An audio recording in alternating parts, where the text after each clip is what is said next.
Here is a story of love channeled to emptiness. I'm Jake Gray, aged 37, and here's my story for 5 years. I was happily married to my stunning wife, who at 31 looked like she was in her mid-20s, despite our deep connection. We didn't have children. While I was eager to start a family, she wasn't quite ready. Always reassuring me with promises of soon, our intimacy was remarkable.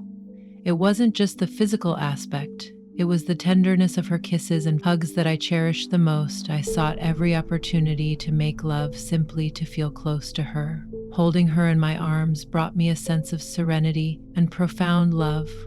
She was always responsive and present throughout our marriage. I felt content, believing she did too. But my mistake was putting too much trust in her. Her name is Kelly, and my love for her twisted into intense hatred, then numbed into emptiness.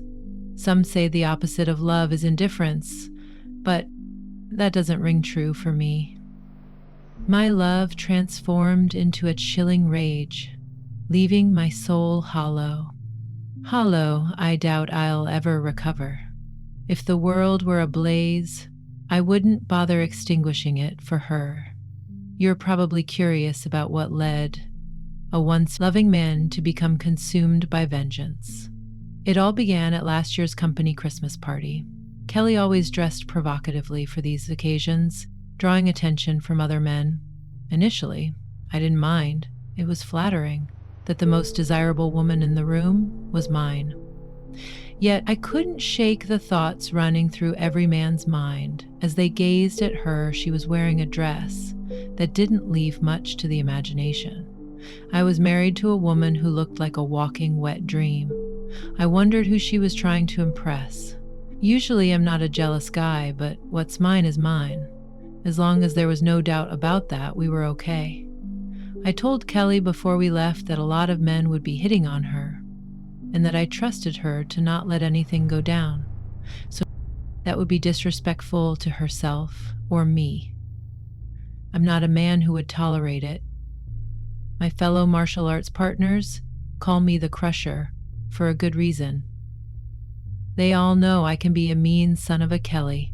Never saw that part of me, and I prayed she never would. I had an uneasy feeling before we left the house, I guess. You could call it a premonition. Why are you looking like your dog just died, Jake? Don't you want to go to the party? She said, giving me her sexiest smile. That smile always made my body respond. To tell you the truth, babe, I really would rather skip the party this year, I said, calling her by her pet name. And, hoping she'd agree with me, why, honey, I thought you always had fun at these parties, she said, as she put on a pair of sheer black stockings. Don't be such a party pooper. We don't get out dancing much. I really, need to let my hair down and have some fun. I'm just about finished dressing. Come on, let up go, she said, sounding a bit irritated at my hesitation. First, come over here and let me take care of that problem I see in your pants. I can't have my man walking around with a Woody all night. I had no way of knowing it was going to be our last sexual moment. Wow, that was great, boo. I love you so much. Let me take care of you. Not so fast. Big boy, if you do that, we'll never get to the party. I know, sweetheart, that's what I was thinking, I said as she reapplied her lipstick. I still looked concerned.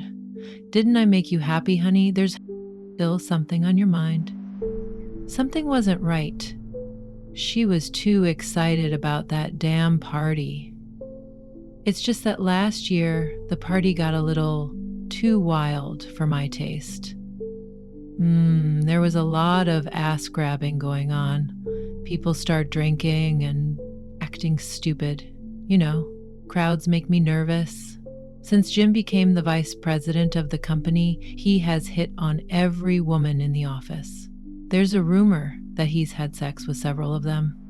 I almost knocked him on his ass last year. I didn't like the way he was always buzzing around you and I.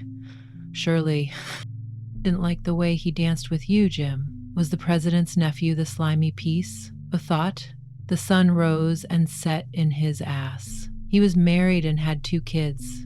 I felt sorry for his wife. She deserved a better man than that punk. I've often seen him flirt with numerous women in a way that humiliated her at previous parties. She has refused to come with him for the past couple of years. She was a real lady, and good-looking too. I couldn't imagine why she stayed with the pompous clown. He's just a big flirt. I can handle him. Never forget that. I'm proud to be your woman. I love you more than life. You know that, don't you? There's no need for you to be worried. Sure, he's tall, rich, and handsome, but he'll never be the man you are. You're my baby, and you always will be. I didn't like her description of the creep, but I shrugged it off. Kelly never gave me a reason to doubt her loyalty. Love is truly blind. I could see my fate was sealed. There would be no changing her mind. Sometimes a man has to give an inch to gain a mile.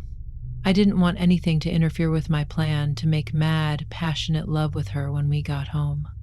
We arrived at the party a little late. Some of the people were already a little drunk. The music filled the room. People were dancing, laughing, and generally having a good time. I decided to try to fit in and hoped that the evening would end sooner than later. As soon as we walked through the door, Jim Stevens came over and gave me a weak handshake. I felt like I'd touched a snake. He glared lasciviously at Kelly, taking her hand and giving it a long kiss, totally ignoring my presence. My blood pressure caused my head to start pounding. It wouldn't have taken much more to knock him out right there. I could see it was going to be a long night. She gave me a wink, signifying we were secure, and we began to mingle with the guests. Jim walked over and took Kelly by the arm. She didn't object. Let me introduce you to some of our new staff, he said with a wolfish grin. He acted like Kelly was his woman. You don't mind, do you, Jake? He didn't wait for my answer. Kelly gave me her please relax look, so I let it pass. A good friend of mine named Edie saw what was happening and dragged me over to a group of guys playing a drinking game and telling lies while their wives circulated and gossiped about whatever it is women talk about. I pretended to drink. I never get drunk. I like to keep my wits about me while I was enjoying the company of my friends. I would look around occasionally, for I noticed that she danced with a couple of guys every night. Everything seemed above board. I'm not sure how much time had passed. I knew I was ready to go home and ravish. My wife, we hadn't made love for a couple of days, which was a long time for us. I was glad that she had the opportunity to let her hair down, as she put it. I had done my duty. I looked for her. I couldn't find her and couldn't imagine where she could be. I looked everywhere. I saw her friend Pam and inquired if she had seen Kelly. Pam looked a little nervous and told me that she had seen Kelly dance with Jim about 15 minutes ago. I felt the hair on the back of my neck stand up. The uneasy feeling that had been haunting me turned my stomach into knots. I began to look for her outside the ballroom. I heard voices as I looked into an unused small conference room. I decided to check it out. I could hear a woman in the throes of passion. It sounded like Kelly. I couldn't believe my eyes. There was my loving wife, bent over the arm of a chair. Being by the slime ball himself, at first I was paralyzed. I thought I was having a stroke. They were too involved in what they were doing to notice me standing there. I walked over and stood there for a while before they saw me. Oh my God, Jake, let me explain. She shrieked, trying to pull herself together. You have nothing to say to me. You lying, I said with all the venom I could muster. I worship the ground you walked on, and this is how you repay me. We're finished. You are no longer my wife. Look at me. She raised her head. I grabbed her by her hair and forced her to look at me. What do you see? Do you see the eyes of a man that loved you? They're the eyes of a dead man.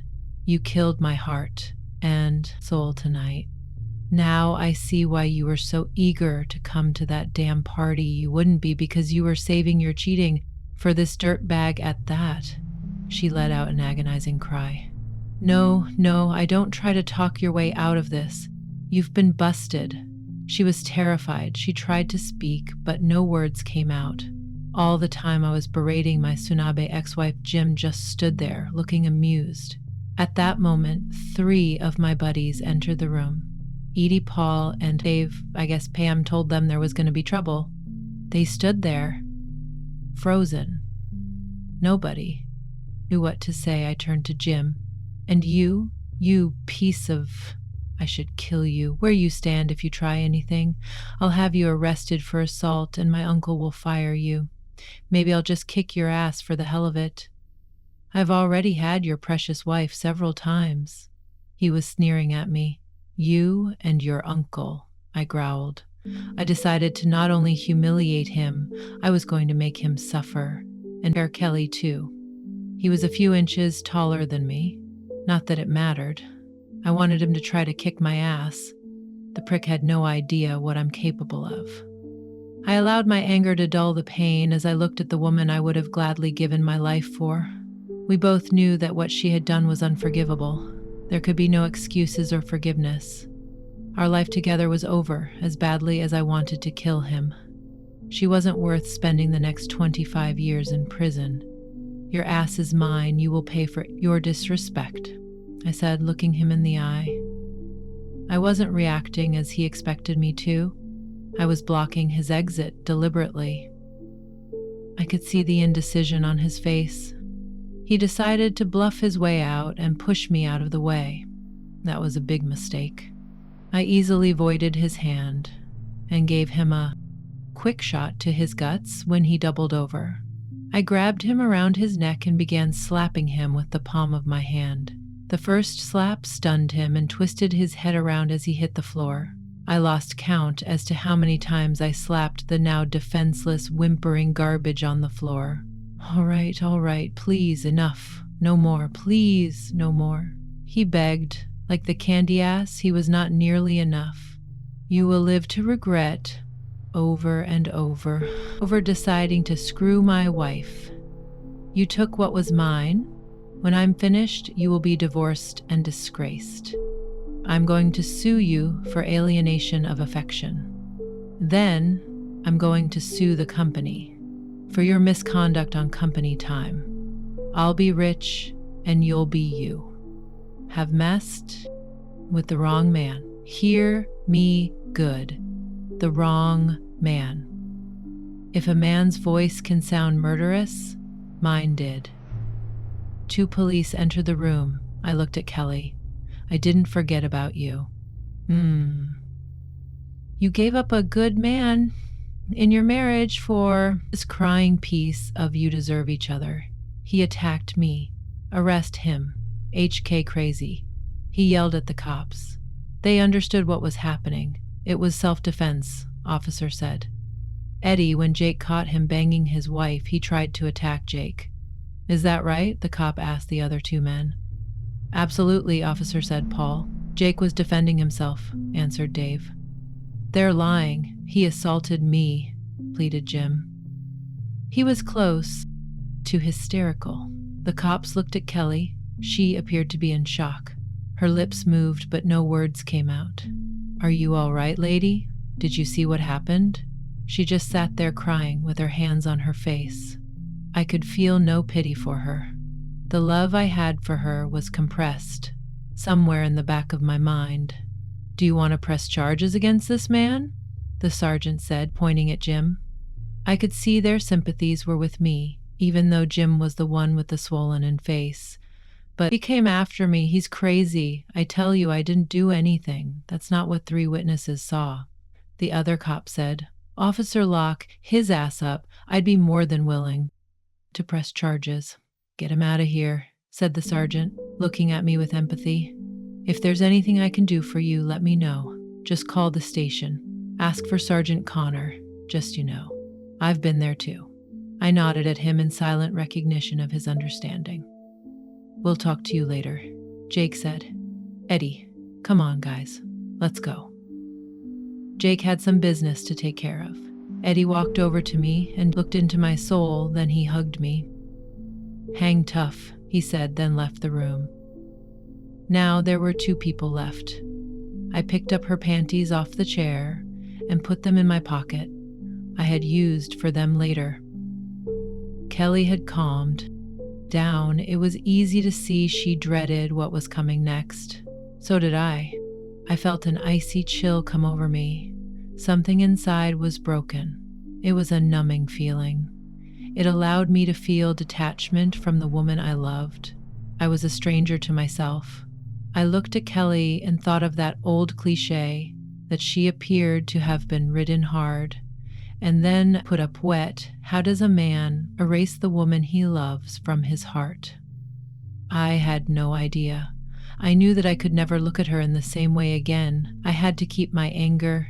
It controlled my grief and protected what was left of my sanity at that moment. I knew what my revenge would be. The wound she inflicted will stay with me until the day I die. She had destroyed my world. The trust was gone. Nothing mattered anymore. Get your coat and meet me at the car. Be quick, I said, turning my back on her and leaving the room. I didn't want her to see the pain I was feeling. I didn't want her sympathy. The funeral for our love and marriage was about to begin. As the car sped into the night, my silence said volume. Are we going home, Jake? She asked. We don't have a home anymore. When you broke our marriage vows, you destroyed our home. It's just a house now. A house where I used to be happy. A house where I loved and entrusted a wife who used to be my best friend. I said, unable to disguise the sadness in my voice. She started to cry quietly. Jake, is there any way you could possibly forgive me? Please, I'll do anything. Give me a chance.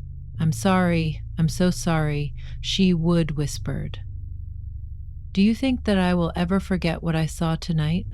Or that piece of telling me your ass when you let that parasite have you? You, my enemy, you decided to dishonor your vows to me and give him what was mine again. And again, when you did that, you ended our marriage. That means the last 4 years have been a complete lie, a total lie. Please forgive me, Jake. Believe it or not, I love you with all my heart. I guess I let him use me for the excitement of doing something I shouldn't do. I never thought about the consequences. It was like a game, a silly, immature game. He could never be the man you are. I know I was foolish and selfish. Let me make it up to you, please. Beat me, curse me, anything you want. Just don't leave me. I'll die without you in my life. It didn't mean anything. It meant everything. I yelled as my hands gripped the steering wheel. My emotions were taking control. I forced myself to calm down. A game with my life was a game. The car slowed and stopped. She didn't have a chance to answer. We're here. Where are we? Get out. Why? What's going on?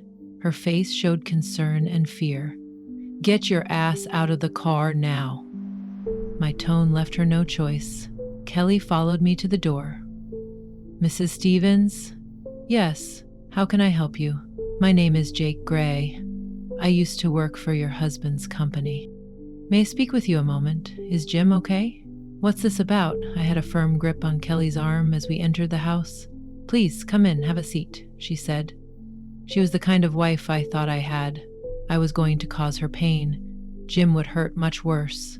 He should have read me better. I had to hurt his innocent wife in order to crush him and humiliate my soon-to-be ex-wife. I was being driven by primitive feelings. I can't begin to explain. This will only take a short time, Mrs. Stevens. My wife has something to tell you. All eyes were on Kelly. Tell her. I tightened my grip on her arm. She hesitated. Tell her. My grip tightened again. My husband caught me having sex with Jim tonight at the Christmas party. She blurted the words out like they were poison. Tell her how long you've been her husband. Every year for the past 4 years, we've managed to sneak away and have sex. She cried. I acted like and I'm so sorry. Sorry. We only had her word on that. She could have had a series of lovers or a relationship with Jim more often than she's confessed. Who cares? Her ability to deceive long-term had already been established. Jim's wife looked more enraged than shocked. She always knew he was an adulterer, but to be confronted with his adultery made her knees weak. She recovered and walked to Kelly and slapped her heart. Kelly fell back, holding her face, stunned and hurt. "Get that out of my house," she hissed. "When I'm finished divorcing his worthless ass, you can have him." She spoke, looking at Kelly like roadkill. It felt good, knowing Jim was going to have one. Hell of a welcome home reception when he bailed out. I knew that Kelly and I would soon part forever. It hurt me to look at her. I never could have imagined the day would come when my beloved wife would need my protection and I would not give it to her. Well, it happens. We're getting close to her sister's house. We will be divorced, I said without looking at her. The house will be sold and I will take 70% of the equity. We'll divide our investments equally and keep our own pensions if you don't contest the divorce. I will not use adultery against you, which would include the testimony of at least a dozen people who were aware of what you were doing over the past 4 years. I'm sure my 3 friends would be happy to drive a nail into your chest. They were there when I kicked the expletive out of Loverboy. I will then mail the transcript to every friend and relative you have that would expose you for the exploitive you are to everyone. It's up to you. There's nothing I can do. Jake, nothing. She looked defeated, helpless, and desperate. You already know the answer to that question, don't you?